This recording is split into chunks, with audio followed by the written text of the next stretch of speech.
Hello, VC. I thought I'd try and get some conversation going on with this one.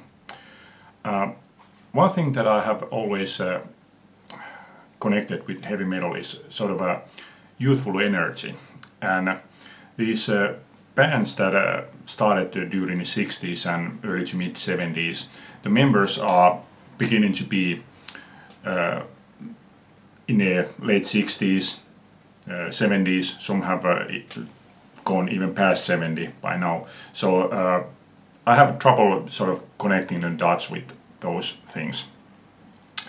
The time has already taken from us some of the legends like Randy Rhoads, Gary Moore, Phil Lynott, Jon Lord, Lemmy, Filthy Animal, Ronnie James Dio, and now latest of course being Malcolm Young. And with that I hope that bands like Thin Lizzy, Dio and Motorhead will remain buried. But then there is of course AC/DC. To me, this album was done because Angus and Malcolm had already written the songs. So to me, this album and the following tour was like tying up the loose ends. Songs had been written, so I felt that Malcolm had like told Angus that he wants the band to finish up this thing, and so they brought in Stevie, and then when it turned out that Phil Rudd couldn't tour, they brought in Chris Slade. But to me those were just replacements for the time being. I didn't see that being as a permanent thing, and during the tour when Brian Johnson left, it was even more apparent that Axl Rose would be only a temporary replacement. And then even Cliff Williams told that he would be leaving at the end of the tour. So as of now, I only see there being Angus. Angus Parapopoulos is there, that there's also Chris Slade and Stevie Young. But to me, as far as I'm concerned, AC/DC is gone and buried. If they will release some new studio material, go on tour, I believe I won't have any part to do with those. I did see them on this tour, and then I enjoy it. Yes, I enjoyed it very much. I thought it was really good. I thought Chris Slade's drumming was far more powerful than Phil Rudd's, so it gave the band a new kind of energy. But after Brian Johnson leaving, no, that's it for me. And this is one thing that bands this old is one thing that they can do to keep the band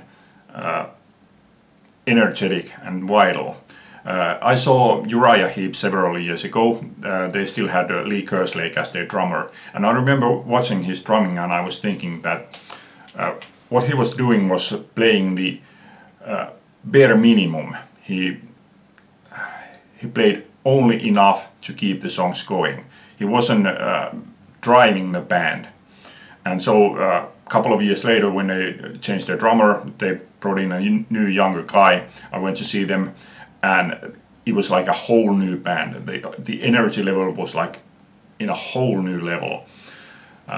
So obviously bringing young new guys into the band can bring new level of energy to them, making the band at least live seem more vital. But when you consider someone like Trevor Bolder, who was in Uriah Heep for about 40 years, now that he is dead, should they just replace him and move on? Although I have to say that I don't know, I'm not sure that he was in Uriah Heep for all of the time. I believe he left at some point and then returned at some point. But anyway, he joined Uriah Heep somewhere in the mid to late 60s, 70s. And then there is, of course, these. I'm going to jump to a bit to a different thing.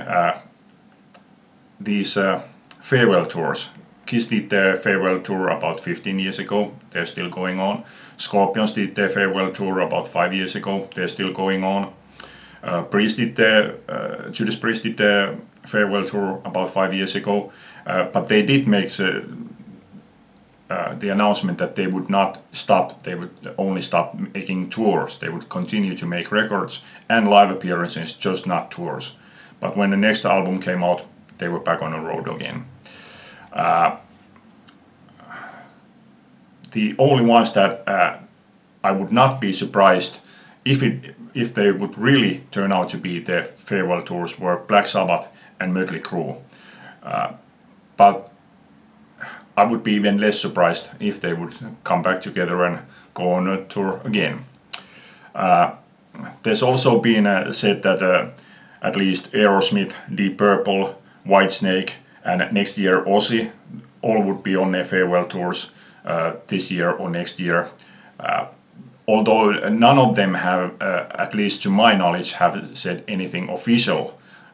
There's just been like a rumor going on in the internet and in the press. But yeah, but how long should these bands continue? Because the age will bring the deterioration of their capabilities. Most notable this is with drummers, like I told you with Uriah Heep.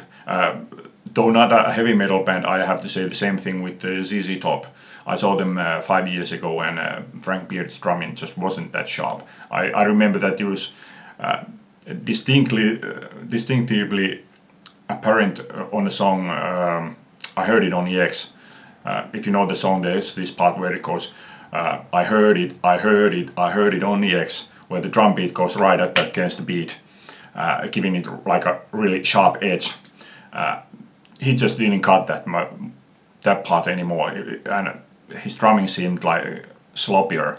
So when I think about someone like Ian Pace drumming Burn in his 70s, yeah, I don't think that he's going to cut it with that much energy anymore.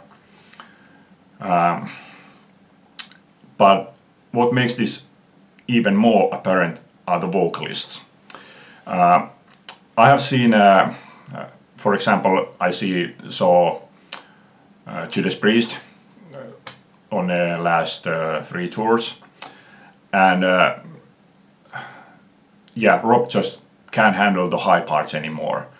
And these high parts is one thing, especially with heavy metal vocalists, is the one thing that they come up against, because when you get older, your vocal range goes lower, so it's obvious that you can't handle those high parts anymore. With Priest, I have to give all the props to Rob Halford, because he didn't try to hide his flaws in any way. For example, on Victim of Changes, he tried to sing the high part, but he just couldn't sing that high part anymore. But he didn't try to hide it in any way. The only thing that that I noticed that they used was when there was like in any of the songs, if there was like a longer scream, for example, when the scream ended, they used an echo to make it seem longer. But it wasn't like hiding his flaws. But these hiding of the vocalist flaws, different bands use different things.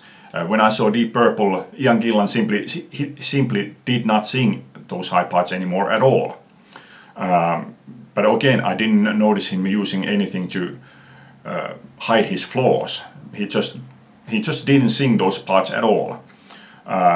With Whitesnake, David Coverdale, whereas before there would be short passages where there would be 1 or 2 backing vocalists singing either backing vocal part or harmony part. But these days he uses 4 or 5 backing vocalists singing not only harmonies and backing vocals, but even long passages of the songs, because he just can't cut it anymore. Ozzy Osbourne, surprisingly, I didn't notice him using anything at all.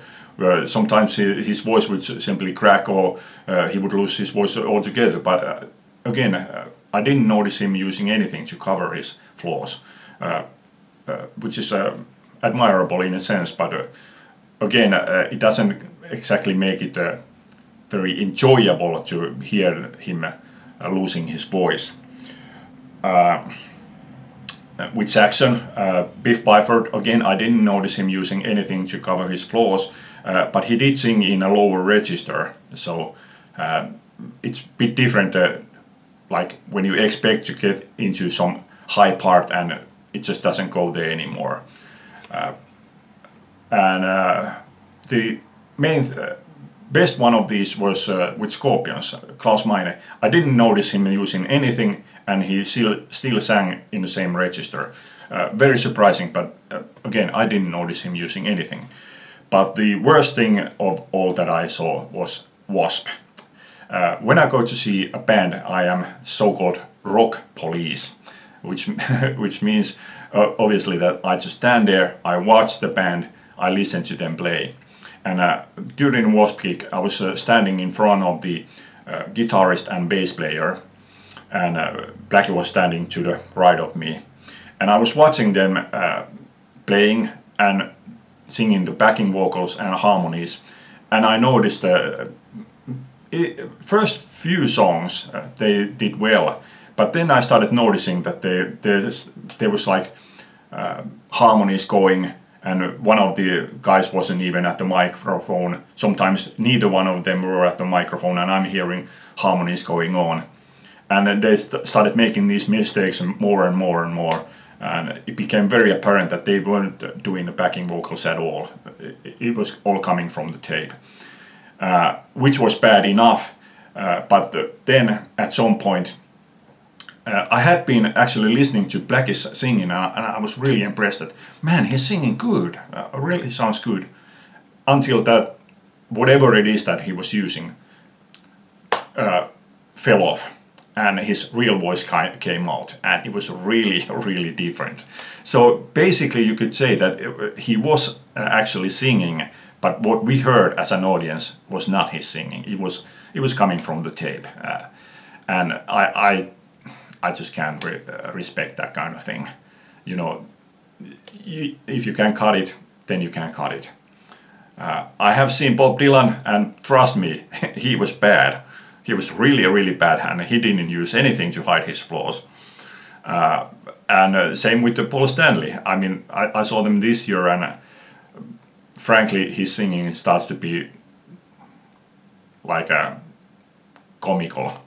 It's watching like a stand-up comic these days. But yeah, so the main thing is that, like, how far should these bands go on? They have their legacy already, like, but you can say that the audience still wants to see them. Yeah, well, of course they want to see them, because by and large the audience really doesn't care what your condition is. Like, you can be 95 and be senile. Even if you roll onto the stage with a wheelchair and you're sitting there drooling over your guitar, audience will still think that, wow, what a great gig. But really, isn't there some point where you should just say that, yeah, that's it, let's call it a day?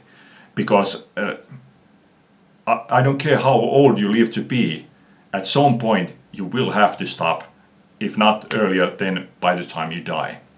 So isn't there a point where the band should just call it a day, say that we had a great run and that's it. Now you have the memories, live with those.